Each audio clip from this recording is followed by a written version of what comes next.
There's a way to raise your student financial confidence level by 56%. Intuit for Education offers free personal and professional financial education with real-world tools that empower students to achieve long-term success. Learn more at intuit.com/highered. This is College Matters from The Chronicle. How do you have an inclusive conversation when you've got people brought together from lots of different backgrounds? Is it okay to wear a Halloween costume that effectively makes fun of somebody else's background? Or if we're trying to create a set of circumstances at college where people respect one another and feel respected and included and can speak up, is that a problem? In the long-running debate over free speech on college campuses, the recent killing of conservative activist Charlie Kirk qualifies as an earthquake. For those who have long argued that colleges are hostile toward right-leaning viewpoints, Kirk's fatal shooting during a campus speaking engagement provided a powerful piece of symbolic evidence. Arguably not since the 1960s has the debate over free speech on college campuses felt quite this white-hot. And that's just one reason that Christopher Eisgruber is such a compelling figure at this pivotal moment. As president of Princeton University and a scholar of constitutional law, Eisgruber has thought deeply about campus speech issues. And this week he's released a new book on the subject, Terms of Respect: How Colleges Get Free Speech Right. Today on the show, we'll talk with Eisgruber about the Kirk shooting, the state of free speech on college campuses, and his deep concerns about the Trump administration's targeting of colleges, including his own. Christopher Eisgruber, welcome to College Matters. Thank you, Jack. It's great to be with you. You've just published a book on free speech, and I want to talk to you about that. But we're speaking at a very tense moment in the country that's tied to this issue. As you know, on September 10th, conservative activist Charlie Kirk was shot and killed during a campus speaking engagement. For people who are concerned about campus speech and campus safety, this really is the nightmare scenario. Has this event changed your views at all about the state of free speech on college campuses, or would it have changed your book in any way if it had happened before you published it? Well, look, the killing of Charlie Kirk is obviously a horrible tragedy. It's a matter of great sadness for his family, for the many people who knew him and were affected by him, and for our country. With that said, Jack, I don't think it changes the principles that I talk about in terms of respect. Those are basic principles about free speech and about our commitment to equality and how those two things work together that matter to our country and to our college campuses, whatever happens. So there are going to be changes as we go forward to some of the practical circumstances that colleges face. All of us have had to raise our game around things like security at events in the past, and I expect that's going to become even more fraught in the future. But the basic things that I say in the book about the need for colleges to be committed to free speech, about the need to be committed to diversity and inclusivity, about how those work together to create a speech environment on campus, and the need for all of us to be civil and respectful, that's all true still. And the other thing I would add, Jack, is that a lot of what I focus on when I talk about the existence of a civic crisis in America, not just on college campuses, but affecting college campuses, this is one more really sad and tragic data point in that history. And your book goes through a number of different examples, but a lot of them have a similar flavor, which is there is some hot button issue on a college campus. Someone says something perhaps in politic. What is an institution to do? Obviously, just to stick on Kirk for another second, one of the things we've seen in the wake of this tragedy is colleges feeling pressured to respond when people on the campus say something perhaps impolitic about Kirk's tragic death. Generally speaking, do you see it as a problem if professors are fired or sanctioned for saying things about Kirk in this case? Well, absolutely, that's a problem, right? Academic freedom has multiple components to it. Your freedom to do scholarship, your freedom to teach as you wish, and a freedom of extramural speech that is important. I think we have to be very concerned whenever we see people fired because they are making controversial comments. Now, one of the things I say in the book is, we need to be careful when we talk about any specific controversy to make sure that we understand what the facts of that controversy are. But Jack, I think you're absolutely right. We have seen in the wake of this event some relatively rash, I would say, actions where people seem to be punished for speech that, whether you agree with it or not, and whether you think it was appropriate or not, was within the ambit of free speech. So yes, absolutely, we need to be worried. Let's shift to your book, which ties directly to this conversation that has flowed from the Kirk tragedy. Your book, Terms of Respect, makes a nuanced argument about speech on college campuses, and you cite a few examples that might be described as infringements on speech. By and large, though, my takeaway from your book is that you fundamentally disagree that there's a major or systemic free speech problem in higher education today. Do I have that right? That's correct, Jack. I say there's a civic crisis in the United States today, and colleges are not exempt from it. And on the contrary, we have a special responsibility to be making sure that meaningful, robust conversation about difficult topics is taking place on our campuses, because that's so central to our mission. So in some ways, that crisis that makes it hard for all Americans to talk to one another is especially important to colleges. But I think colleges have gotten a bad rap insofar as people claim that there is a crisis that is unique to those campuses, or that there is something wrong with the way students today approach free speech. I don't think that's true. And as you note, there are a number of cases that people point to where things went terribly wrong. And I talk about things like the Judge Kyle Duncan's speech at Stanford Law School, or the event involving the political scientists Charles Murray and Allison Stanger at Middlebury College.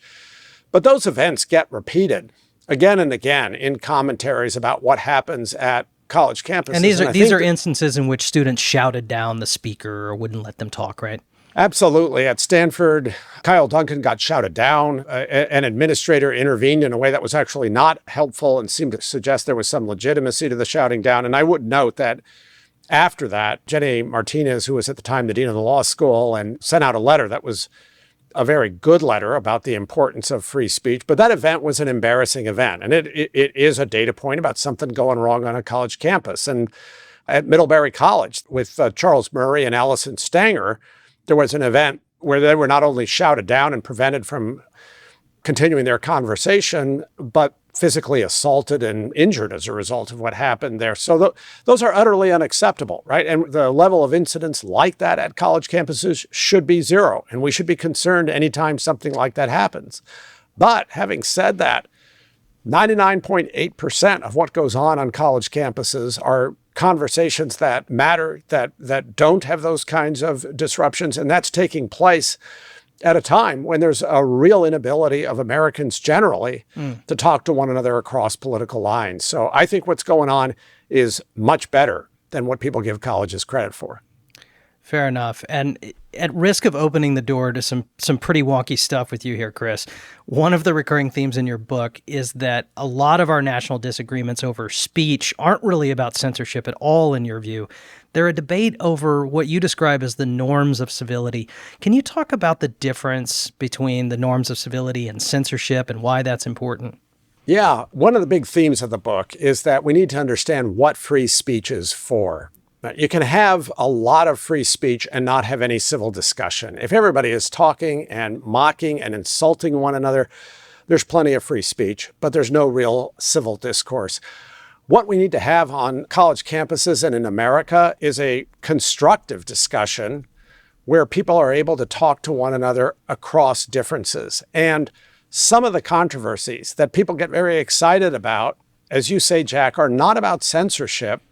They're about the terms of respect. They're about the rules that allow people to talk to one another respectfully across differences. So one example that I go into in some detail in the book is a pretty famous one about Halloween costumes and a message about Halloween costumes at Yale back in, I think, around 2015. Right? So the administration sends out a message saying, look, think carefully before you put on a Halloween costume that mocks somebody else's culture. Erica Christakis, who is one of the heads of college, I think at Silliman College, sends out a message in response to students saying, well, whatever happened to the freedom to be offensive in college? The students get very upset and say, or some students do, and say, this is our home, but you're not taking seriously the real harms that come from offensive speech.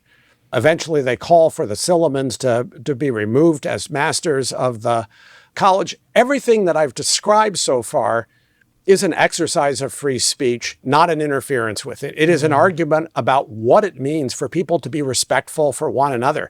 How do you have an inclusive conversation when you've got people brought together from lots of different backgrounds? Is it okay to wear a Halloween costume that effectively makes fun of somebody else's background? Or if we're trying to create a set of circumstances at college where people respect one another and feel respected and included and can speak up, is that a problem? You can take various positions about that, but none of that's about censorship. It's about what it means for us to be civil to one another. It's an important argument, but it's an entirely legitimate argument within the American tradition of free speech.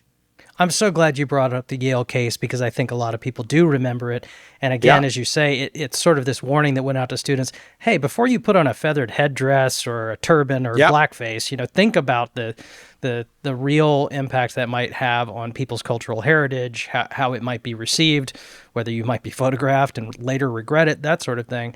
But the Yale case may not be about censorship, but I do think it is part of the vociferous response, particularly from conservatives, was that it was seen as an example of rampant political correctness on college campuses, which is imposed in the name of cultural sensitivity or even DEI, as we would talk about it now.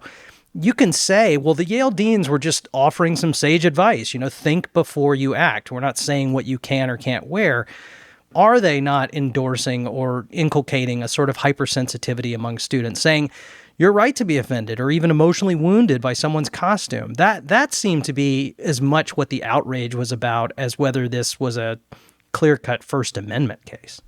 So first of all, I think it's important just to be clear about what the issues are, right? Not about free speech, but about civility and what it means. And people can disagree about that. But Jack, let me offer a different perspective on what's going on with that. I don't think any of us want to give offense unnecessarily to other people. Part of learning to have civil discussions is learning to be polite and not give offense. Certainly, if I were in a situation where something that I was doing that I thought might just be in jest would give offense to others who come from a background different from mine, I would want to know about that. I would want the opportunity to think about that. As I say in the book, there are politicians. I think about Governor Ralph Northam of Virginia and Prime Minister Justin Trudeau of Canada, both of whom were photographed during their younger years in blackface, who might have appreciated a heads up from somebody saying, think about what this means to other people. From my standpoint, it's actually a pretty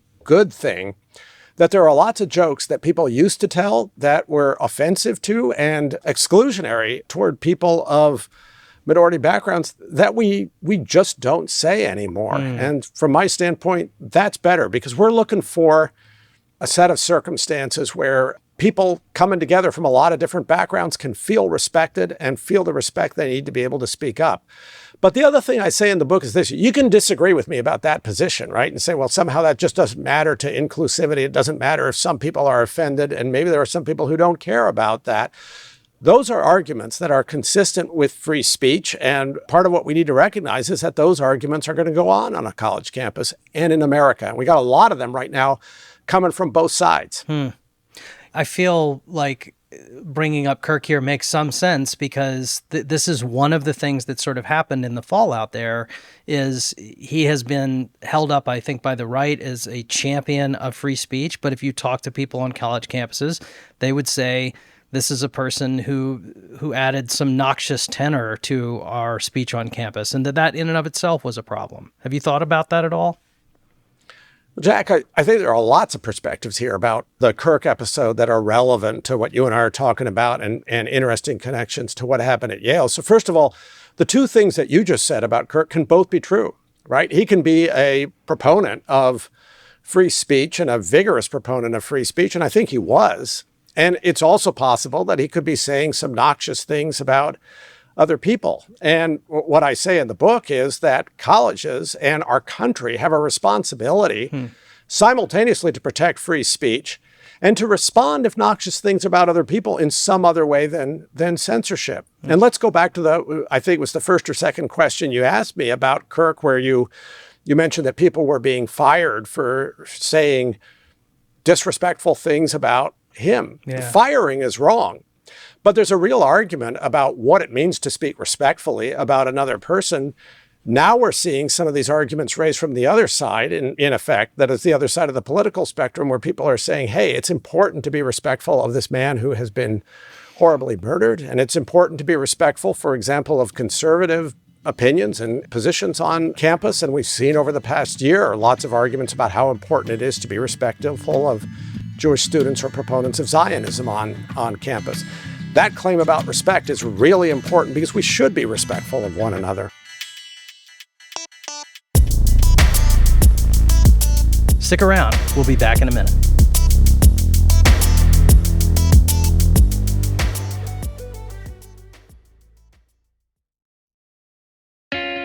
Hey, everybody.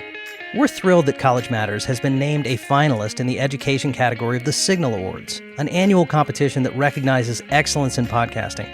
If you're a fan of the show, you can help us out by voting for College Matters in the Listener's Choice Awards. Visit chronicle.com/vote and cast your ballot for College Matters from the Chronicle. It's a great way to show your support for our work. Thanks so much.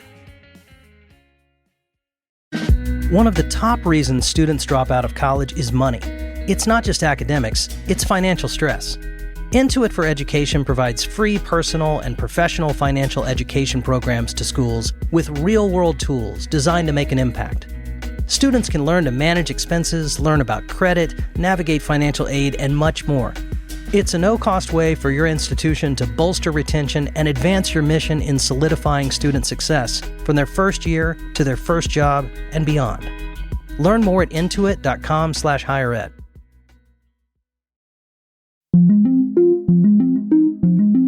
You are a product of higher education in a lot of ways. I think you're a fan of higher education in its best form. No doubt about it. Fair to say, you've been a defender of it. I am a champion of higher education. Okay. I believe in it. It's been important to my life. I think it's been important to our country. I think we should be proud of what higher education does. What I'm curious about, though, is when I read your book, I think it makes a very cogent and nuanced argument. And I should tell people, it's a very accessible book, even though it gets into a lot of interesting legal history. But when I look at it, I think, some people might look at this and say, this is kind of letting higher ed off the hook. And let me unpack that a little bit. You flag a couple of these isolated cases that are problematic. We've talked about them already. Charles Murray at Middlebury, the Stanford incident. But you say students shouldn't occupy buildings or break rules during protests. But if they do, you think colleges should probably punish them lightly. You don't really think that people on college campuses self-censor more than Americans do generally. And I know that you came at all these opinions after real rigorous study, but are you concerned at all that you might be going a little too easy on this sector because you're a fan? No, Jack, I think I know the sector well, and that is why I believe in it. But let's be clear, I'm not the only person who believes in what we're doing in higher education, right? Our universities and colleges in the United States are magnets for talent. They're magnets for talent from around our country. They're magnets for talent from around the world. People dream about coming to this country and coming to our great universities and colleges in order to get an education. Those colleges and universities lead the world in terms of the kinds of contributions that they make to scientific research and to the humanities. They produce a fabulous return on investment, both in economic and in non-economic terms. And so I actually think there's something a bit odd that people run down these colleges and universities that do such extraordinary things for our country and for the people who are a part of them by pointing to some of these incidents that are kind of on the periphery of what happens at colleges and universities. Well, and you've been, I think, I wouldn't say necessarily unique, but you've been among a small group of college presidents who I think have been very vocal during this second Trump administration about the importance of higher education and the degree to which you see it under threat given the Trump administration's posture toward the sector. In March, you wrote a much-discussed piece in The Atlantic saying that what was happening in higher education relative to the Trump administration is, quote, the greatest threat to American universities since the Red Scare of the 1950s. It's strong language. As you know, the Trump administration has threatened to withhold hundreds of millions of dollars in federal funding from universities if they don't capitulate to its demands related to anti-Semitism and other issues. We're seeing NIH funding stripped for research related to things the Trump administration doesn't like vaccine hesitancy. What's at stake at this moment, in your view? I believe it's important for me to speak out, and I hope other university leaders will join me in speaking out on behalf of the mission of these extraordinary institutions of which we are a part, and the benefits that those institutions provide to America and have provided to America. When you ask what's at stake in all of this, what's at stake is a federal government compact with America's public and private universities that has produced tremendous advantage for the American people over a period of 70 years. And as part of that compact, the federal government has simultaneously funded research that is in the interests of the American people and respected the academic freedom that is critical to the excellence of our institutions. That's what has helped to make these institutions the best in the world. And I'll note, I don't think this is about one political side versus another. I don't think it's about being for or against the administration. The Trump administration and the president himself have said they are in favor of gold standard science. They have said they have priorities in fields like quantum science, artificial intelligence, fusion energy. We are going to lead as a country. America is going to lead if and only if we continue to have that productive partnership with our universities. We didn't see prior administrations, Chris, withholding hundreds of millions of dollars from we didn't. Institutions saying, do what we want. Jack, that is why I'm speaking up. Oh, okay. I thought you were saying, everybody does a little bit of this. No. I'm not saying that. You accurately quoted me. And I believe this is the greatest crisis that we've seen for American higher education since the Red Scare. That's correct. But I firmly believe that there are common interests that ought to unite Americans, and I hope will bring the Trump administration together with American universities around an agenda that should matter to this country. How does this feel like the Red Scare? What specifically is happening that calls that to mind for you? First of all, there are two pieces to that, right? One is just the breadth of the attack on American institutions of education, which, Jack, you summarized a few moments ago, right? This is extraordinary in terms of the kinds of funding that has been put at risk. I think there has been a disregard for due process in the kinds of measures that have been adopted. I will say, and I think every American university president would affirm, it's really important for all of us to be concerned about anti-Semitism. It's important for us to be taking steps to make sure that our Jewish students and all of our students flourish on campus. And it's important for the government to be holding universities and colleges to account around that. But there are legal processes that have to be adopted and followed and that are laid out in the law. And the abandonment of due process is a concern, again, that leads me to say that this crisis is the worst that we've seen in 70 years. I also think there's an effort here, and this is another connection, to kind of control or change what it is that is being done as a matter of scholarship or what kinds of speech are allowed on university campuses. Some of the disturbing actions that we've seen taken recently with regard to faculty members' speech are a part of that.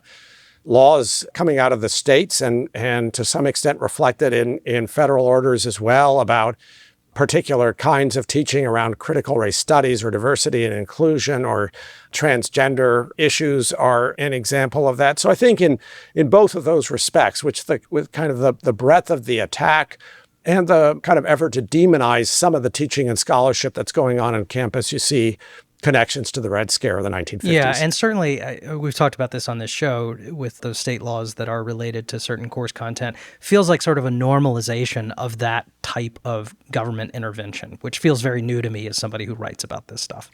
And I would say, Jack, very wrong as a kind of intervention, again, at the state level and at the national level. The autonomy of universities and their ability to decide what kind of scholarship their faculty will do, the freedom of scholars to make that decision, the freedom to decide what they're going to teach, and the freedom to make decisions about whom they're going to admit. and whom they're going to hire. Those things are essential to excellence. Yeah, I think there's some conservatives who are probably a little bit surprised to see how much the Trump administration wants to get involved in the affairs of private universities. Let's talk a little bit about Princeton specifically. I did a little research today, Chris, and I haven't heard much in a while. So the Trump administration in April froze $210 million, I think, of Princeton's funding. What's the status of this? What's the situation? About half of those grants were restored in August, and the other half remains suspended. What's the stated justification for this? The stated justification that we had was very terse. We received a communication from the Department of Energy and also, I believe, from the Department of Defense with regard to a subset of the grants that had been made to Princeton, saying that they had been suspended. That was the word. Pending review of their consistency with federal regulations, statutes, the Constitution of the United States, and executive orders and policies. Any mention of anti-Semitism, that's been a reason that's cited. Not in the suspension notices that we received. There were quotations from unidentified persons said to be affiliated with the administration in some newspapers, saying this had something to do with anti-Semitism. But Princeton University has never received any communication from the federal government to that effect. And in August, we received equally terse, but I will say very welcome communications saying that about half of those grants had been restored at this point. And Jack, these are grants for the most part dealing with things like quantum science or materials science or artificial intelligence, areas that, as I've stressed to the government, are areas of shared priority for Princeton University and the American government. So again, my hope is that we can find ways to go forward, and I'm glad that half of these grants were restored. I mean, other universities have gotten lists of demands, for example. Have you gotten anything like that? We have not received any list of demands, and we have not made any deals. Are you at the negotiating table with the federal government about this? We're not talking about any deals. What we're doing is talking about why there's a shared interest in pursuing research that both we and the Trump administration have identified as priorities for the American people. Is there a red line for you, though, Chris? Is there something that has been floated out there for other institutions or in this conversation that you're saying, not at Princeton? Jack, there are many red lines for me, right? I don't believe that the government should be monitoring how departments are organized, how courses are taught, or whom we can admit to the university within the limits established by law. Okay. So I want to ask you about higher education, broadly speaking, in response to all of this. No one would expect that all institutions would speak with one voice on this, as much as I think that some faculty are sort of hungry for a united front. But there was some interesting reporting in The Atlantic, I'm sure you're familiar with, which described something of a fissure between you and the chancellors of Vanderbilt and Washington University in St. Louis. And I want to ask you a little bit about that to the extent you're comfortable talking about it. There's a provocative headline you probably saw, "The Elite University Presidents Who Despise One Another." I suspect you don't agree with that characterization, which we can talk about. No, I don't agree with that characterization, Jack. And I'm sure the other presidents in that article don't agree with it. I don't think they do. We've talked to them. And yeah, and in fact, there's nothing. Let me talk Jack, about the substance. Yeah, let's talk about the substance because, Jack, I think there's nothing in the article to support the headline. Okay. And I bet the reporter would agree with that, by the way. Anyway, go ahead. I didn't write the headline. Neither did I. But it was much discussed. But the gist of the article is that at a panel of the AAU, that you threw some shade at these guys. And I want to know, is it accurate that you think these men have helped to perpetuate the idea that higher education is out of touch or illiberal? Did you convey that? What's the truth here? Well, look, if there's an off-the-record meeting and I make a commitment to treat it as off-the-record, I take that pretty seriously. Fair and enough, I think everybody should. So here's what I will say is, first of all, I think it's a good thing for people to have discussions where they disagree. That's where we started this conversation. And I think my counterparts and I can have very respectful conversations about different opinions about some of the issues you and I have been discussing or about the trajectory and positions of higher education more generally. So, and that's the way I tend to talk to my counterparts and the way I find that they talk to me. Here's the other thing I would say is that I'm very appreciative of the way higher education presidents have worked together during this very difficult period. And we agree on a whole lot more than we disagree about. And those agreements are about lots of the things we discuss. I think they're about academic freedom, about excellence, about the importance of federal funding, about things like indirect cost recoveries. And we work together around all of those issues. So the idea that, hey, look, people are working together, and sometimes when they work together, they have hard discussions about things they disagree about. I don't think that should be particularly a newsworthy item. And I think it misses what's most important there, both looking backward and looking forward. Well, let's talk about what is most important. So you don't need to betray confidences to answer this, I don't think. There's a gossipy element to this that I will admit is titillating and interesting to me as a reporter. The people involved, you're all presidents from well-known institutions, and maybe you don't see eye to eye on something really important, like how we're going to respond to the biggest threat since the Red Scare to higher education. That's interesting to me.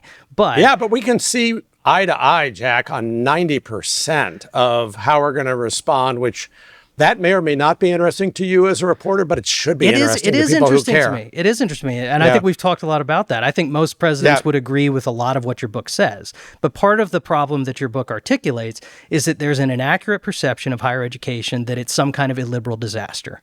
And I know you don't agree with that.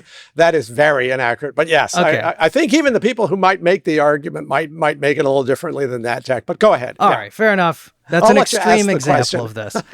Do other college presidents bear any responsibility for the perpetuation of that idea?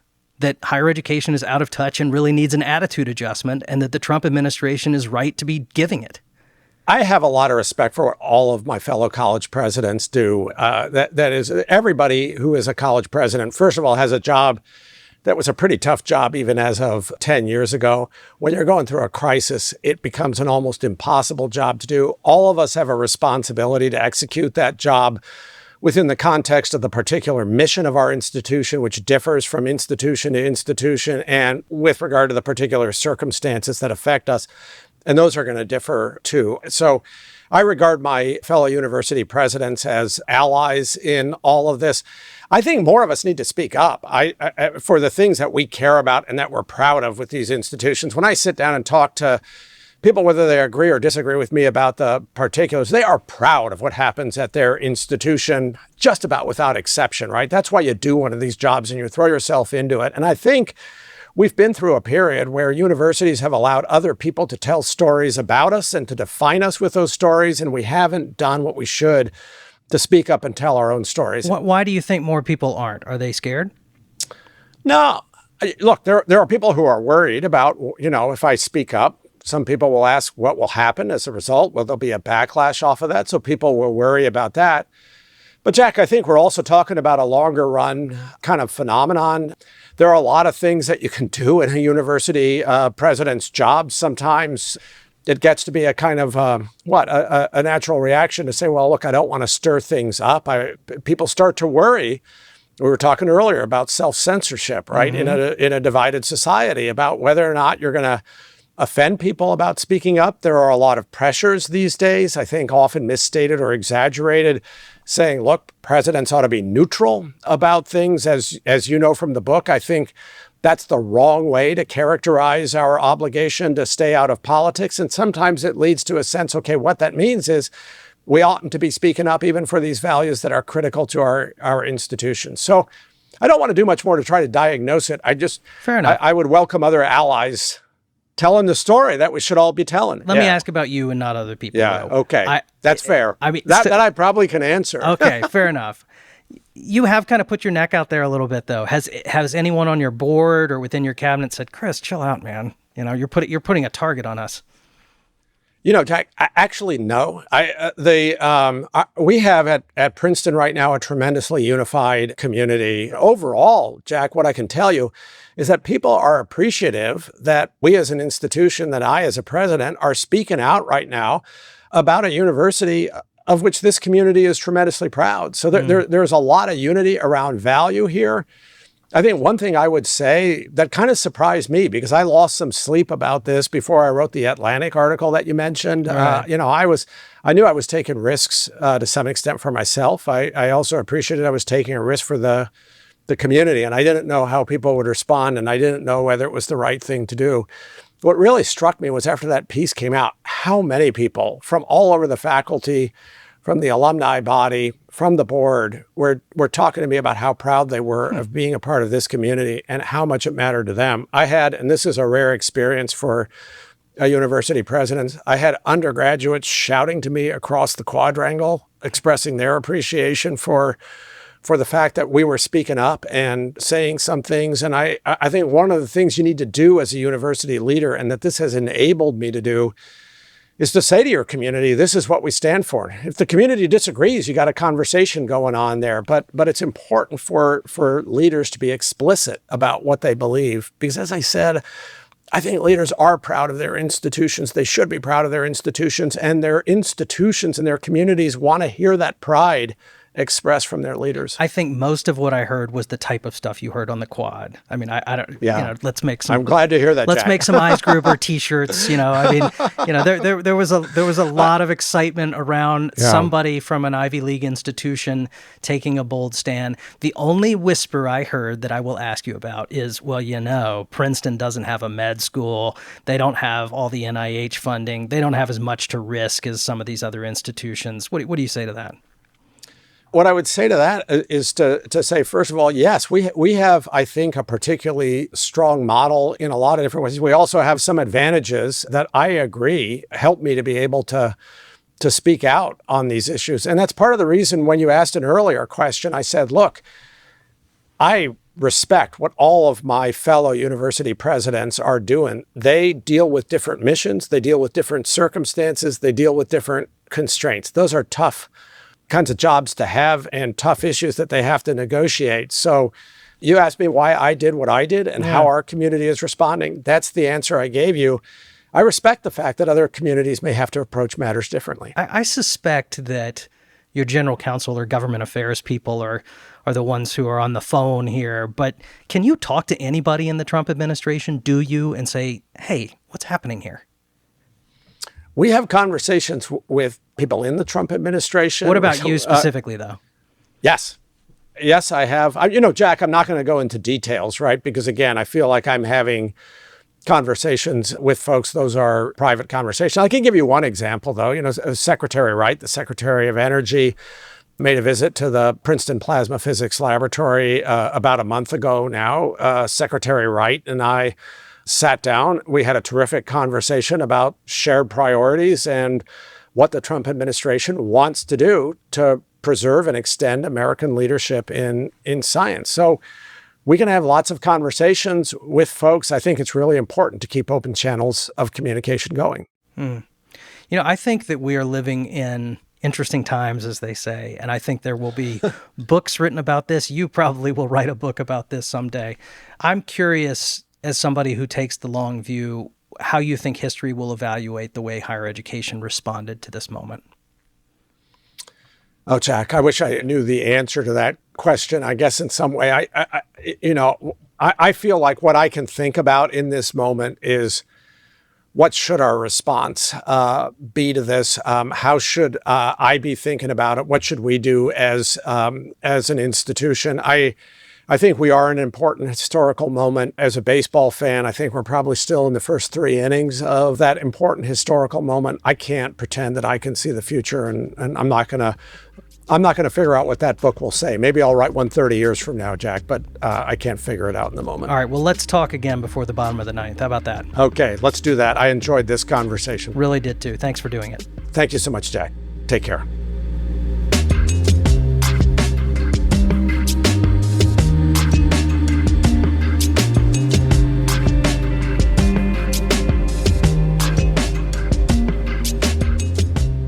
College Matters from the Chronicle is a production of the Chronicle of Higher Education, the nation's leading independent newsroom covering colleges.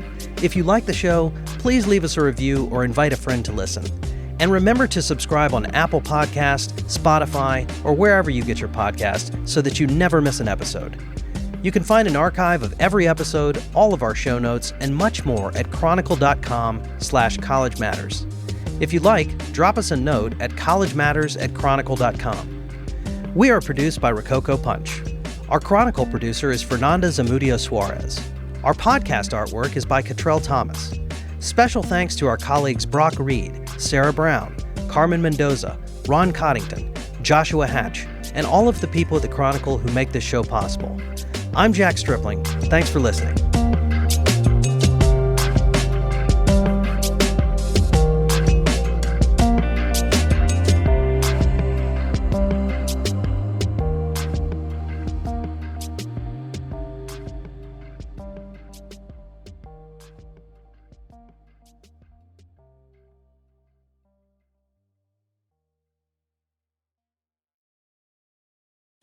It's a fact. 70% of students claim they experience financial stress after arriving on campus.